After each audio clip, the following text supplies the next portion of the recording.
Tonight we're doing two important topics together: free will and predestination, bechira chofshit and mazal. And in some ways they do go together. But because this is a very extensive subject, we're going to do a little bit of it next week. Today we're going to speak about what free will is and what the mazal is. But next week I will share with you how to change the mazal. That's really a subject in itself, so we're going to have to leave that on its own. Tonight I'm going to assume that all of you believe that there's something called free will, and I don't need to prove it. In the very beginning of Sefer Bereshit, the Torah actually discusses that in different words. When man is created, he is created separately from all other animal species. Kadosh Baruch Hu creates the world. There's a lot of effort going into describing every part of the creation, every single day something else. But man is created towards the end by himself, not together with the other animals, even though he's a living being himself too. He's created separately because he's different. Simply, he's different and therefore he's created separately. Even though he's different, the rabbis tell us that he consists of Elyonim and Tachtonim.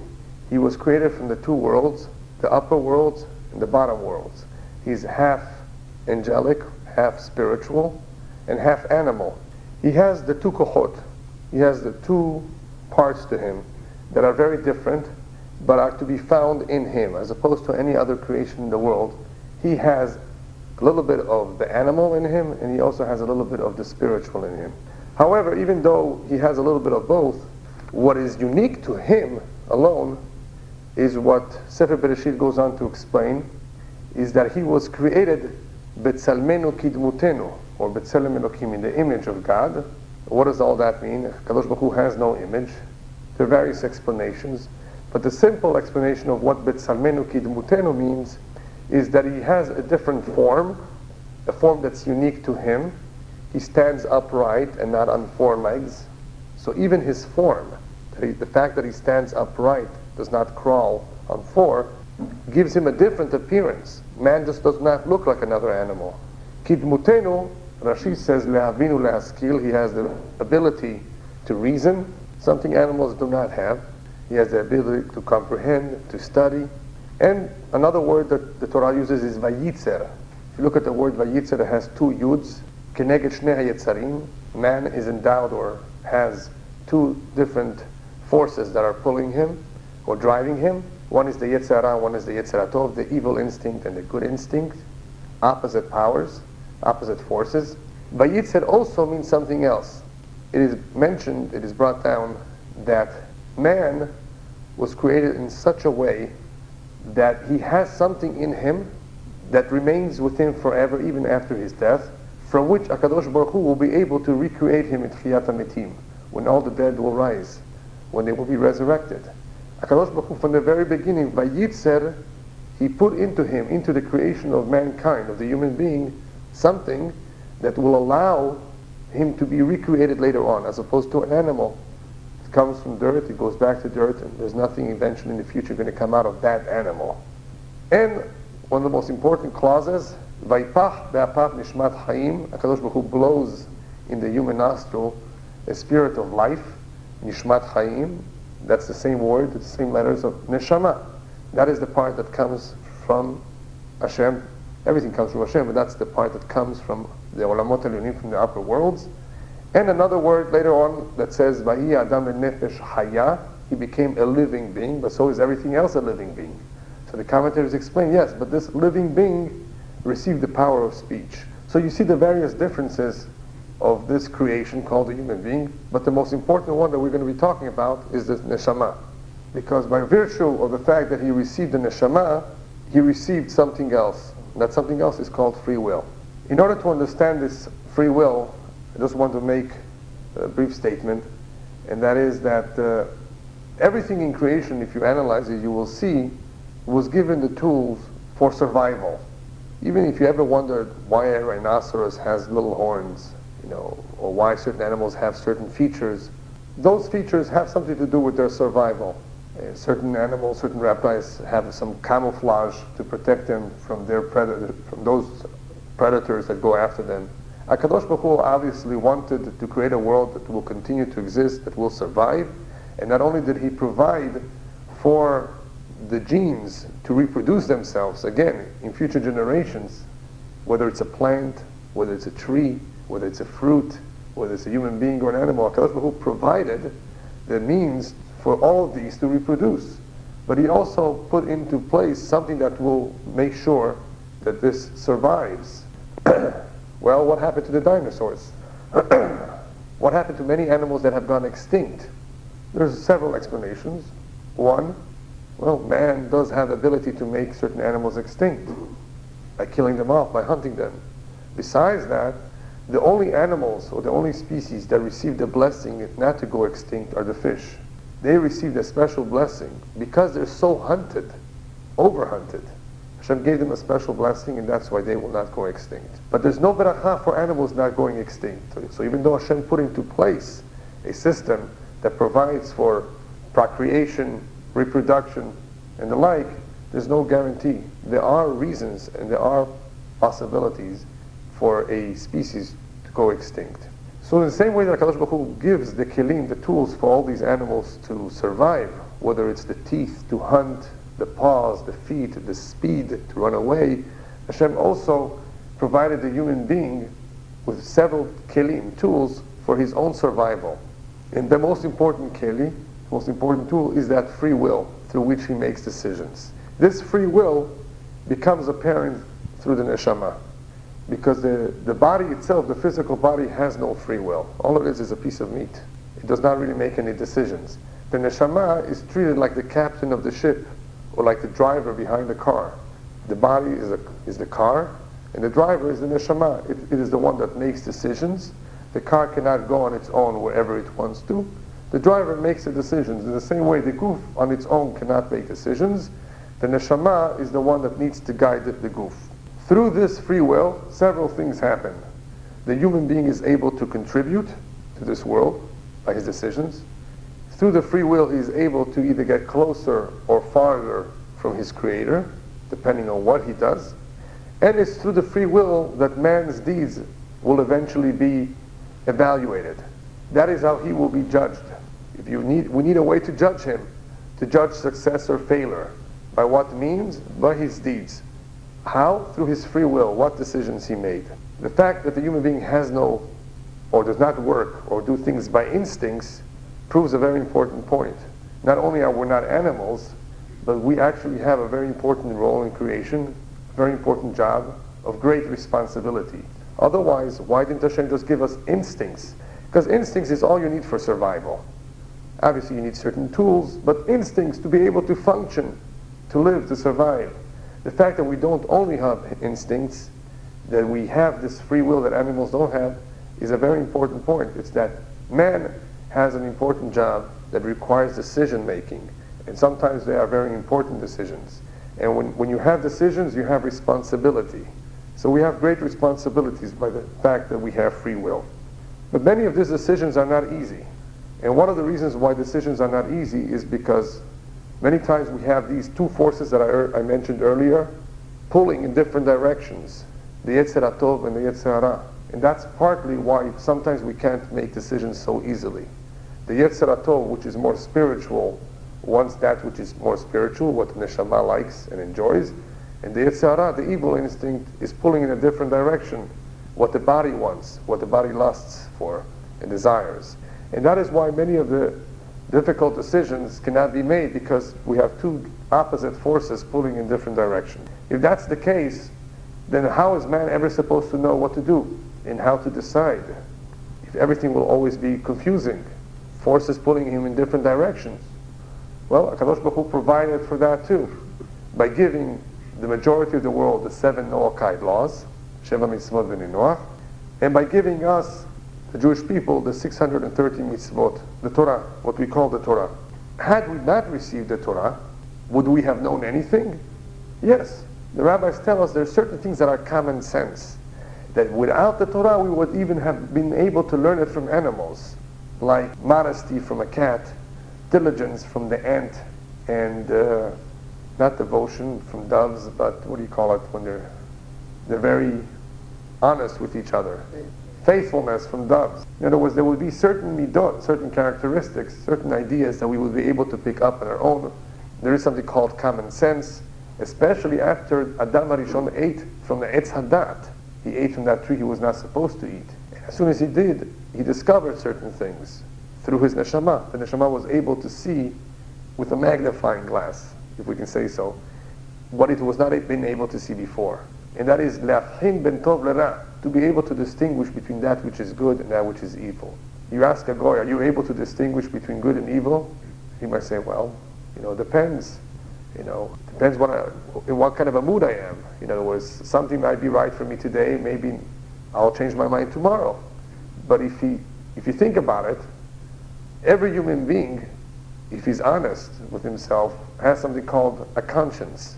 And if he does not go by his moods and by his desires, and he pays close attention to his neshama, which every human being has, even though the Jew's neshama is something different, but everyone has what's called a divine spark in him, something that's spiritual, today known as conscience. Why are people's conscience bothering them? Because they know deep down, they know the truth on a certain level. So on a certain level, human beings would know right from wrong, but only on a certain level. Without the Torah, we would not have a good guide. And you know what happens when you don't have a good guide? Imagine you are, for the first time, at the gates of Disneyland. You've never been there. And you are told, sir, even though this is your first time here, and your last time here, you only have a half an hour to see the place. Which ride would you like to see, sir? Well, I don't know. I think it would be a good idea to find out from those who have been through it, which ride or which rides does it pay? Half an hour's time? There are no lines. You can get on whichever ride you want. Which ride would you get on? Anybody want to suggest, by the way, which ride you would want to get on? I would suggest It's a Small World. Because it's a small world. There's a lot of nice, cute lessons to be learned from It's a Small World. From that small little ride, there's a lot of little lessons. If you pay close attention, there's a lot of nice little lessons to be learned there. In any event, if we had no guide and no one to ask, man's life is very short. He would squander his time discovering all of this world. He would want to see what Australia looks like, what Niagara Falls looks like. There's so much to see, so much to discover, so much to do. Thousands of years would not be enough for us to do and see everything there is to see. So we need a guide. What should we do in the 60, 70, 80 years that we have left? Which ride should we get on? Where should we put our money and effort? What's the most important? So we need the Torah also as a guide, not only to be able to help us in distinguishing between right and wrong, but also as a guide. And also, the Torah provides, for the Jewish people at least, the purpose of life, what we're here for, what we should focus on. So it's not only a guide to give us direction, it's also a way of focusing our efforts in our ultimate tachlit. We all have a purpose. Every human being has a purpose, but the Jewish nation have a special task, a special job, and that is provided to them in the map of life called the Torah. If we would not have the Torah, if the non-Jewish world would not have any mitzvot, they would also not know what is their particular job. Every human being has a particular job.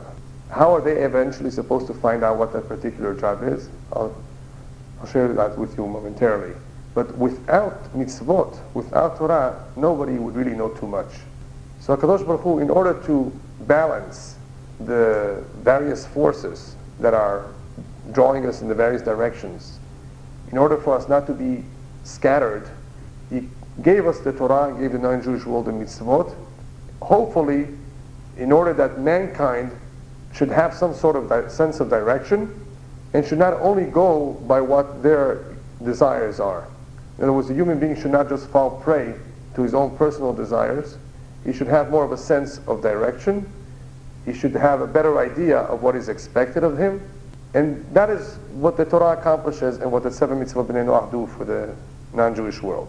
However, in order to encourage us to do a good job, HaKadosh Baruch Hu gave us something else. The Olam Haba. You keep the mitzvot, you follow this Torah that I'm giving you, not only will you have a good sense of direction, not only will you have a balance in life, not only are you going to make the right decisions, but you also will have sechar. You will be rewarded for what you're going to do. This is in order to encourage us, and for other reasons as well. That is what Olam Haba is all about, and that is what the sechar for the mitzvot is about. Now we understand a little bit why the Torah, when God creates the world, does not say on the human being, kitov. On just about every part of creation, Hashem says, kitov. I see what I've made, it's good. What do you mean it's good? Obviously it's good. If it's good in the eyes of Hashem, it means that it serves a purpose. Hashem did not create anything in the world that has no purpose. Just like every part of our body has a purpose, don't get rid of it. It serves a purpose. Every insect, every reptile, every fruit, everything has a purpose. And if something serves that purpose, it's tov. What's tov to us is relative. We don't know. What's tov, good for me may not be good for you. If Hashem says on something that it's tov, it means zemevi la tachlit. It serves the purpose. On the human being, Hashem did not say he's good when he was created. Why not? Because that determination we can only make at the end of a human being's life, how he lived his life.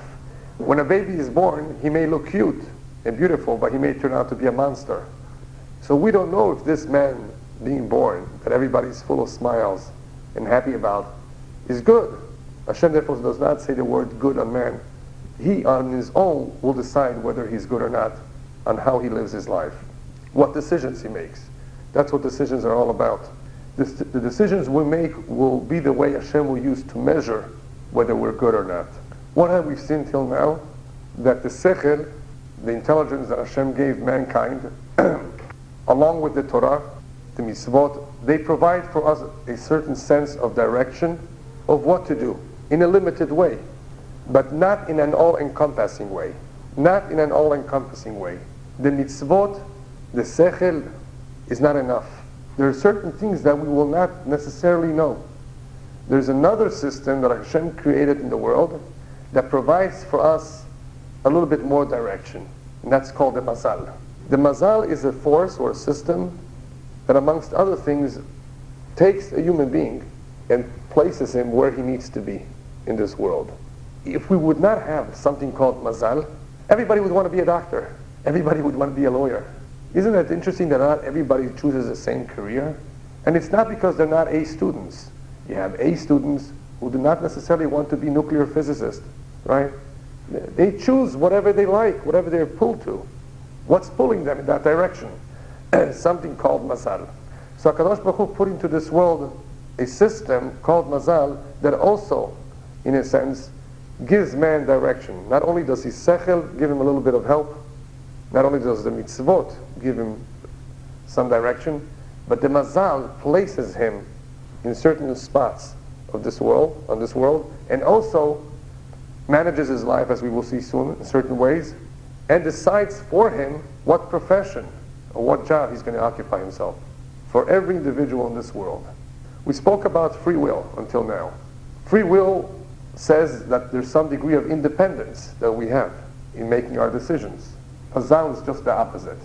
This system called mazal is a system which limits us and confines us. We don't have shlita, we have no control over it. We have some control, as we'll see next week.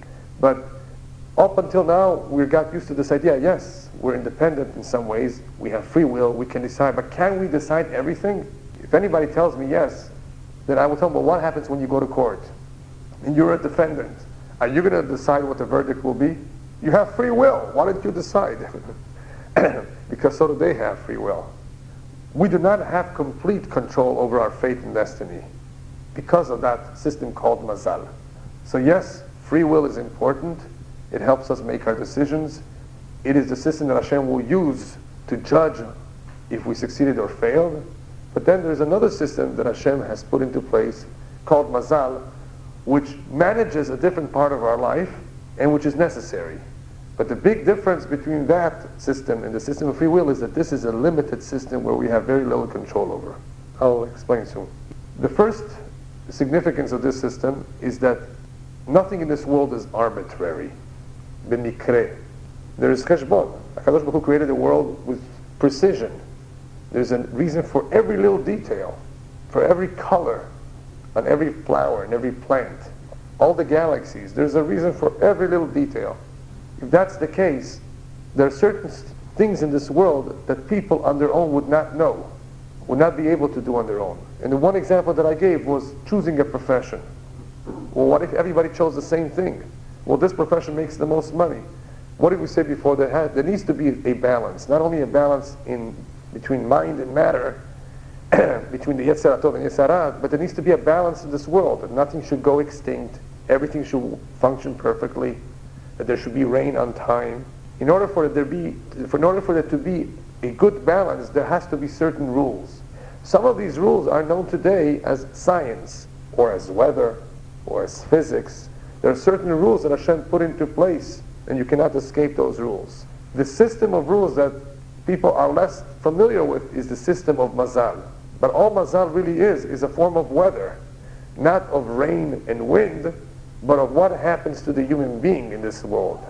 And what characteristics does he have? Does he have a temper? Is he lazy? By nature. This is a system that Hashem put into place that manages, just like the weather manages, a certain part of creation. Hashem is still the boss. He's still in control. He created all of this.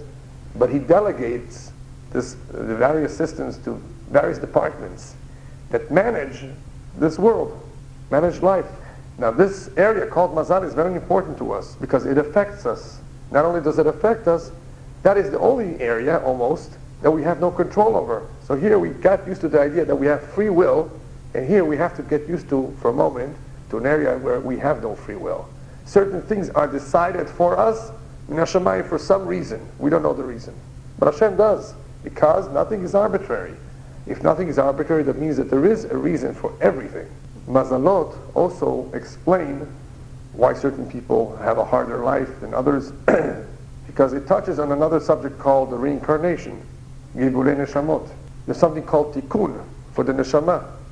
The neshama can come back several times to repair, to contribute something it left out, to fulfill something. And part of that tikkun may involve being born in a certain mazal. Just imagine, just a quick example, because I know I'm throwing a lot of information and we don't have time to elaborate on every detail, so I'll need to give you an example. Imagine somebody is born in a faraway city in Russia in 1955, and he grew up knowing almost nothing about Judaism. There was no Chabad there, there was no synagogue, there was no mikveh, and he grew up just like any other Russian. But he's Jewish, his father and mother are both Jewish. He's going to go upstairs, and what are they going to tell him? Why didn't you put on tefillin? Why didn't you keep Shabbat? I don't know what you're talking about. But he has a neshama of a Jew. Hashem needs to bring him down again. Next time, that neshama will be born in Bnei Brak, to a religious family. That neshama will have no excuse. So there is a need for gilgulim, and there's also a need for certain mazalot. A mazal is also a package. You can't get everything. You get certain things that match your goal, your purpose, your tikkun. And Hashem knows what that tikkun is, and places that neshama in that particular mazal. So the mazal has various ideas to it. In other words, there's various purposes for it. It's an important system that Hashem put into place that manages a lot of things, including the tikkun of neshamot in a second or third reincarnation. This mazal, when is it determined what it will be? So the rabbis tell us 40 days before the formation of the fetus. 40 yom kodem yetzirat havlad. There is a malach that is in charge of this tipa, of this drop. Tipa zu ma teheh alea. What will we do with it? What hour and month will it be born in? Will it be rich or poor? Will it have children or not? How long of a life should we give it? 64 years? Or how about 116, like this lady in Japan right now? She just had a birthday, 116. For some reason, Hashem gave her arichut yamim. Good memory, photographic memory, or simple memory, or a hard head. How about parnasah and health? How much of that? All of that is decided 40 days before the formation of the fetus. In other words, at the time of conception. What does that tell you? The timing. It's very important, the timing here, because this is much, much before this individual becomes a tzaddik or a rasha. Much earlier in time, 20 or 30 years before this individual decides whether he will be a righteous man or an evil man. What do we see? We see that one's mazal has nothing to do with what this man eventually will choose for himself, which is one of the explanations of why tzaddik ve'ra lo rasha v'tov, which I'll elaborate more next week, of why some good people are having a hard mazal and some bad people are making millions of dollars. Because it has nothing to do with what they're doing now. That mazal was already predetermined 40 days before the formation of the fetus. At that moment, we don't know what this man will be, this woman will be. So one's mazal has nothing to do with the future. It may have something to do with the previous reincarnation, but definitely not with what he will do with himself. Even though akol bidei shamayim, everything is in the hands of heaven, there's something which is not in the hands of heaven, chutz mirat shamayim, except for the fear of heaven. Because what did we say before? There's a great deal of leverage in the area of fulfillment of mitzvot. We have free will. That's not limited. One can decide tomorrow morning whether he puts on tefillin or not. It has nothing to do with his mazal, whether one keeps Shabbat or not, whether one smokes on Shabbat, whether one drives on Shabbat. It has nothing to do with his mazal. It's up to him entirely. There's another area where the rabbis tell us it's up to us, if we catch a cold or not. Next time, dress well. If you catch a virus, certain things are contagious. Chutz mitzilim pachim, the rabbis tell us. There are certain things that, if you're not careful, obviously you may catch them. And there's other little things that perhaps one has some ability to decide. But otherwise, the only major area in life where we really have free will is in the area that counts the most, upstairs. That is our ma'asim, our deeds. How we acted, how we behaved, what we did spiritually. In other words, mitzvot or averot. Not how much money we made. That makes no difference to them upstairs, because they are the ones that decided anyway how much we're going to make. They don't care. Why didn't you work 16 hours a day? Why were you so lazy? Why did you only work 6? They don't care about these things. That has to do with the mazal, nothing to do with what we accomplish and succeed as far as spirituality, as far as mitzvot or averot halila. What they're concerned with are ma'asim. And when it comes to ma'asim, we have complete free will. When it comes to other areas of life, we do not have free will. It's already decided beforehand for some reason. That is why Shlomo Melech emphasizes several times in the Sefer of Kohelet, a book that I very much recommend everyone to read, to know well. This is what he says: Shabti v'ra'o tachat hashemesh. I sat down and analyzed life. Ki lo lakalim la'amerotz. It's not those who are swift who win the race. V'lo la'giborim ha'milchama. Not those who are powerful who win the war. V'gam lo la'chachamim lechem. It's not those who are intelligent who are able to earn a living and have bread. V'gam lo la'nebonim osher. Not those who have great understanding and are good advisors. Are they the ones who accumulate wealth? What does it all depend on? It depends on mazal. In other words, it's not the PhD, what he's trying to say, that will bring you money. It has to do with the mazal. Makes no difference how smart you are, how fast you are. It depends on what the mazal is. If a person has a good mazal, he may not even know how to sign his name in English, and he will make millions. A person can be very, very smart, he can be a genius, and he can be poor. What does it depend on? It depends on his mazal. And that is why the rabbis also tell us, B'ni hayu mizone la b'schut atalya milta ela b'mazala dele'ela. B'ni, children, hay, life. Umzone, livelihood, does not depend on how righteous a person is either. It depends on the mazal of dele'ela. Whatever Hashem decided to give him as far as mazal is concerned. However, even though mazal determines avat quite a bit, rabbis tell us another important point. Israel me'al hamazal. I intentionally did not use the other saying, En mazal Israel, because that's not accurate. A lot of people like to quote, yes, there is mazal, but en mazal Israel. That's not so true. The discussion in the Gemara about whether yesh mazal Israel or en mazal Israel, whether Am Israel has mazal, has to do whether we are able to change it or not. Nobody argues the fact that Am Israel is also under the mazal. The only question is, can we change it or not? So the bottom line is, the conclusion is, Am Yisrael me'al hamazal. We are above the mazal, which means, as Rashi says, we have the ability to change it through tshuva, tefillah, tzedakah, which I'll explain more next week. It is possible for us to change. It's not set in stone. So Am Yisrael has a special relationship with Hashem. We have a special agreement. We're His children. And it is possible to change. So we are above the mazal. It doesn't mean we have no mazal. These changes that can occur in a mazal prove 3 things. If one is able to change his mazal, it proves, number 1, that Hashem mitarev, that Hashem can intervene. Even though Hashem created the world, He's still around. He intervenes and can change things. The fact that certain things are subject to shinuyim, to change, means that there's something called miracles. Some people could not have had children medically. Doctors would have sworn that this couple will never have, and they had. So the fact that certain changes do occur shows what we call miracles. And number three, since the Mazal can change, what that should remind us is that we should never give up hope. Lo lityaesh. And the reason for that is because Hashem does have two systems, something called Midat Adin and something called Midat Arachamim, judgment and mercy. And obviously that is what prayer is all about. It is possible for us to ask Hashem to use Midat Arachamim and not Midat Adin. Midat Adin, in other words, would say, this is what needs to be, this is your mazal, this is your tikkun, this is what it should stay. But since now we know that it is possible to change, we need to know how these changes occur. Well, it occurs through something called Midat Arachamim. But I'll explain that a little bit more next week. When does all this happen? When do all these changes occur, if they ever occur? Usually on Rosh Hashanah. Because think for a moment, you may have been used to hearing that on Rosh Hashanah certain things are decided. Who will live and who will die? Who will be poor and who will be rich? Who will be sick, who will be healthy? But wait a minute. I thought all of that was already decided 40 days before the formation of the fetus. So what do we need Rosh Hashanah for? You mean Rosh Hashanah decisions are being made? Yes, decisions are being made is because we are constantly making decisions. So Hashem is reevaluating his decision of what he made 40 days before the formation of the fetus.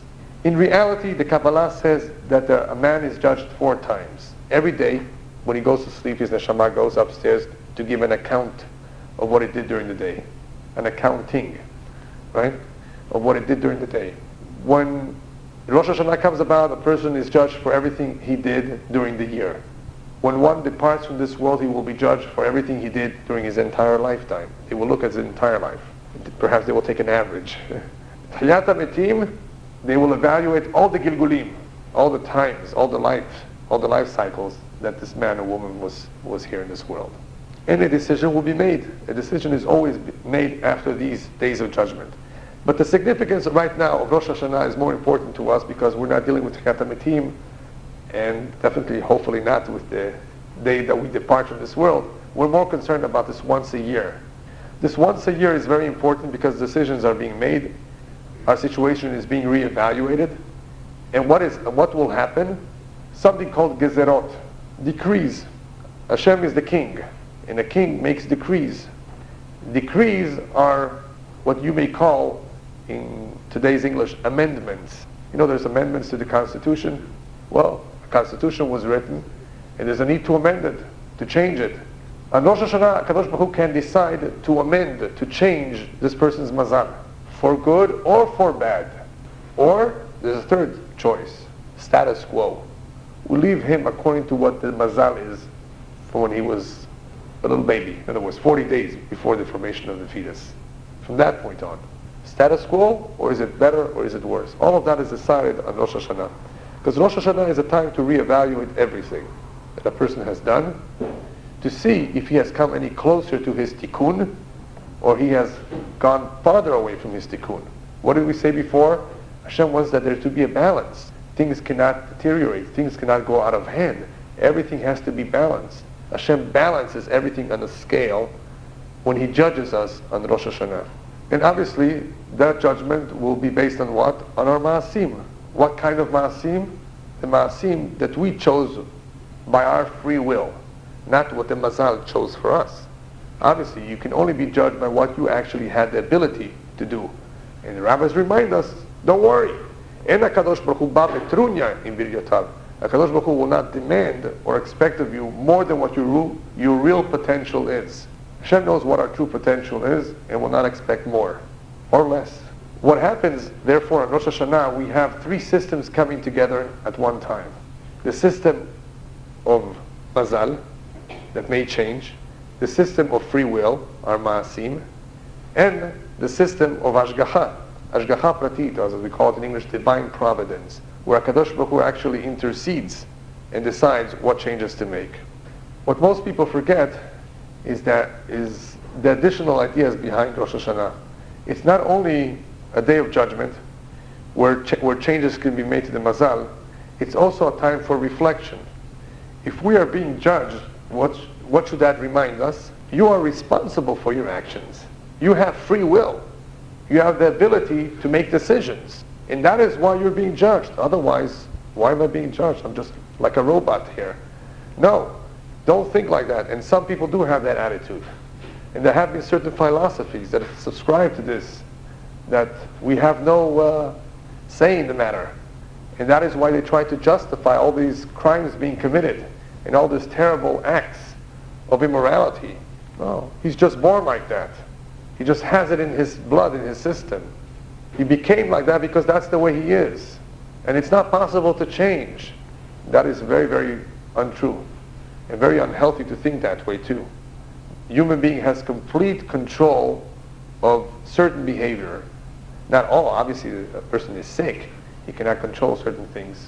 But when it comes to the behavior, normal behavior, how he speaks, how he handles people, how he relates to them, what he does, whether he's kind or not, whether he commits a crime, whether he passes a red light, unless he didn't see it. I mean, people make mistakes. There's something called shkaga, unintentional. He may be unaware of something. Nevertheless, we have a great degree of control over our actions, certain actions. And that is what we are reminded about on Rosh Hashanah. If we are being judged, it's because we have tremendous responsibility. Life is serious. We have an important job here. We were placed here not to have fun. This is not a picnic. We have a job to complete. And it's not making a living. That's just to be able to survive. HaKadosh Baruch Hu provided us with the tools, the brains, the hands, the feet, and how to make and earn a living. But that's not what we're here for.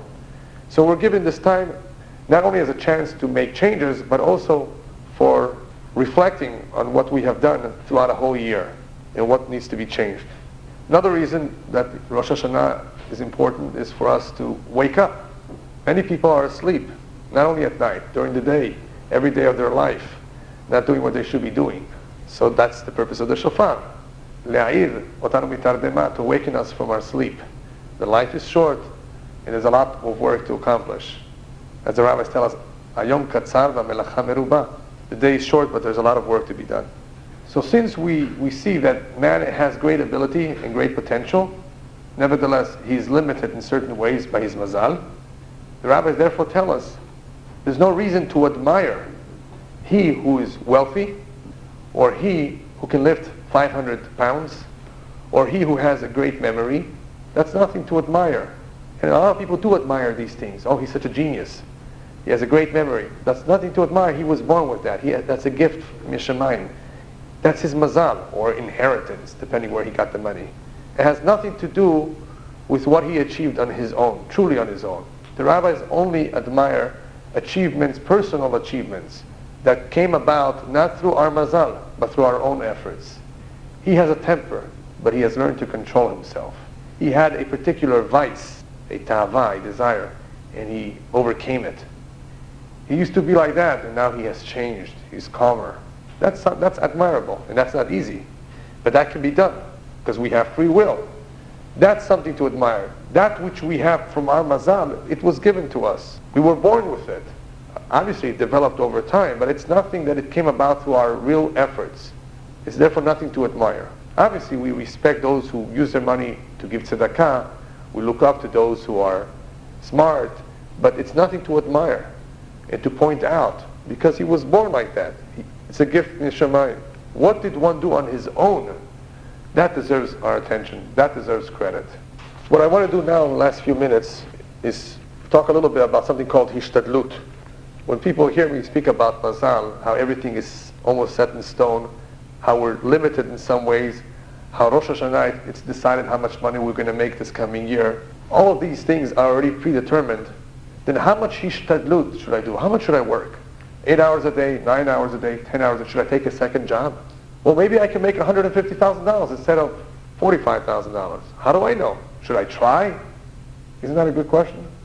Next week, B'ezrat Hashem, we'll talk a little bit about one of the details that belongs to this question called lo lidchok et hasha'ah, not to push our luck too much. It's an important detail, but right now what I want to do is just tell you a little bit about how much our ishtadlut should be. First of all, there's something called beracha and klala, blessing and curse. I think all of you will agree with me, it says so clearly in the Torah, that to work is a curse. You will earn your living through the sweat of your brow. Right? So that's a curse. Well, a blessing is if you have to work less. If you can work less hours and still make the same money, then you have received a blessing. Beracha means shefa, it means abundance. There's beracha that comes down in Hashemayim that certain people are able to receive, and Am Yisrael can also receive it as a nation, if we merit it, where if that would be the case, we would prosper. Less effort in that which is material would make the same or more, because that is what blessing is all about. Less of the curse. On the other hand, a person can be cursed, that he should work many, many hours. A person does not have to curse himself by working on Shabbat. Shabbat is not supposed to be a curse. So why are you working on Shabbat too? But anyway, not everybody knows that working is a curse. So I think that's where they work and work and work. But that's what it's all about. If one is blessed, he will discover very quickly that he can work less hours and make the same amount of money. Since we do not know if we're blessed or not, we need to be normal. And normal means working 8 hours a day or so. One does not need to work more than that. It's not written anywhere that one has to work 9, 10, 11 hours, especially if those additional hours will take away from family time and will take away from his learning Torah and from his other obligations. There's no such halakha anywhere that one has to overexert himself. Nevertheless, if one does merit it, one will see Nashamayim, simanim, signs that he can work less. Hashem will show him that you don't have to work so hard by providing him a job that's close to his home and that's easy. As it is written in some nuschaot of Birkat HaMazon, Shetiyeh parnasatenu krova la'ir. We ask Hashem that our parnasah should be close to our homes. Some people have to travel 40 miles in every direction to their business. Some people have to go overseas once a week. You think that's so good? So what if they're making millions of dollars? That's not a beracha, that's a kilala. A beracha is that your parnasah should be working out of your home, if possible, or next door. Your bet HaKnesset should be down the block. Things should be easier. Now obviously certain things are tied to the mazal, but there's something called beracha. If one receives beracha, he will see a noticeable change in his parnasah. He doesn't have to work hard. So long as we do not know, we need to be normal. Normal means not to overdo it. However, there is something called midat habitachon that we've spoken about in the past. One is allowed to put his complete trust and faith in Hashem. Hashem, I want to make a deal with you. I own this shop, jewelry shop, downtown. And most people are there 9 to 5, 8 to 4. I only want to be there 3 hours of the day. I want to learn Torah the rest of the day. Can you make it that during those 3 hours all my customers will come? If he really is sincere, if he truly develops this midat habitachon and he's God-fearing, and he has no accusations against it, that can happen. Because that is what the rabbis tell us in different words. Kol ha'ma'avir mimeno. Kol ha'notel al atzmo ol Torah ma'avirim mimeno ol derech eretz. Whoever assumes upon himself the yoke of Torah, Hashem will remove from him the yoke of derech eretz, the yoke or the burden of mundane things. Kol ha'ma'avir mimeno ol Torah. Whoever removes from himself the yoke of Torah, they will put on him the yoke of derech eretz. You want to know what the yoke of derech eretz is? He will be audited by the IRS twice a year, not once, twice, right? He will have 3 flat tires, not 1, in 1 month. All of this is all derech eretz, problems that will occupy him and take his time, his effort, and maybe his money too. What do you need? What do we need this for? So the rabbis tell us, don't abuse your time, especially the time of Torah. If one, on the contrary, develops a good relationship with Hashem, confides in Him, boteach bo, he trusts in Him and says, Hashem, I really want to give more time to Torah. Make it happen. Hashem will make it happen that in 3 hours he will have all his customers. Now obviously not everybody's in that kind of a business and not everybody's situation is such that he can have that kind of a bitachon. But it is possible.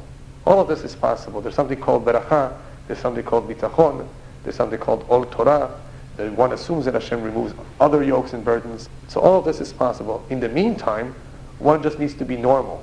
To divide his time properly, time for everything, a time for work, a time for his family, a time for Torah, and not to overdo the kelala. So yes, hishtadlut is important. You can't sit at home and do nothing. You need to write a resume if you want to find a job, because maybe you're not such a big tzaddik that Hashem will send you the job knocking on your door. If you're a single man, you have to go looking for your soulmate, who says she's going to come banging on your door. If you're a big tzaddik, then that girl that is your soulmate will knock on your door, and she will say, oh, I'm sorry, I got the wrong address. I meant the house across the street. But in reality, this is not a mistake. it was nice to meet you. You know, Hashem obviously made her bang on the wrong door because HaKadosh Baruch Hu was sending him. He was a good man, or he did a beautiful maaseh that he deserves, that his dating should be quick and easy with less problems. All of this has to do with the mazal. It has to do with the person's maasim. Nevertheless, a person should remember that there is a need for hishtadlut. One needs to make an effort. And unless he's in a great high level, you know, things will not come to his doorstep. If he is zocheh, and he sees that HaKadosh Baruch Hu blesses him, then he's allowed to take that opportunity and work less. In other words, one needs to see his situation and reevaluate it from time to time if he can do that or not. If he has a blessing. In other words, if he has the permission from Hashem to do so. He cannot do so and deprive his kids from parnasah. That he cannot do. He has to support them. He needs to work. He needs to find himself a job. But to work less or more will depend on the beracha. What I want to finish with is the last pasuk of Kohelet.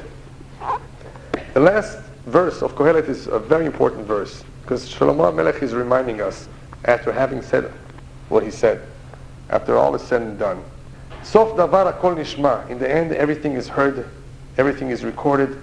Et Elohim yirav et mitotav shemor. There's many things to do in this world. Yes, you want to go on vacation, you want to have a good time, you want to take pictures, you want to play golf, you want to play tennis. Why not? It's not asur, mutar. But remember, stay focused on the most important part of life, your ultimate job and goal. Fear God and keep His mitzvot. Ki zeh kol ha'adam. In reality, that's what man is all about. How will we distinguish man from man upstairs? Who's greater and who's not as great? Not by how much money, how many buildings he built, how much real estate he bought, how many countries he visited, how many souvenirs he has in his living room. No. Ki zeh kol ha'adam. Whether he kept the mitzvot and whether he was God-fearing. Ki et kol ma'aseh Elohim yavim b'mishpat. All the maasim, all the deeds that were performed, that were done in this world will be judged. And everything which may be hidden from others, whether it's good or bad, it will be disclosed eventually. The words here, Maaseh Elohim, what do they mean? Acts of God. So one of the commentaries, the Sephorna, says what this means is Maasim Ruchanim, in a sense. Things that we are really responsible for, not things that have to do with our mazal, that we cannot be fully responsible for. There are things that are not in our control, as I said before. HaKadosh Baruch Hu will judge us for our ma'asim that we are responsible for. And those are the ma'asim where we had direct free will. B'ezrat Hashem, next week, we'll cover the part of how to change the mazal. Nevertheless, even though we are limited by something called mazal, as I mentioned earlier, it is possible, especially for Am Yisrael, to make a change, for the better or for the worse. And how to do so, B'ezrat Hashem, we'll cover next week.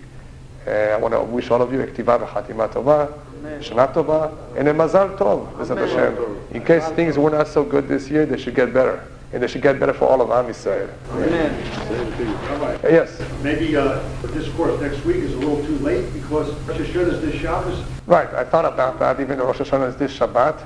Nevertheless, we do have a tradition that says, even though things have been signed and sealed, you can appeal it. So you have a chance to be able to appeal any verdict. You have time until Hoshana Rabbah even. Nevertheless, obviously, we want to make our greatest efforts now and not to the last moment.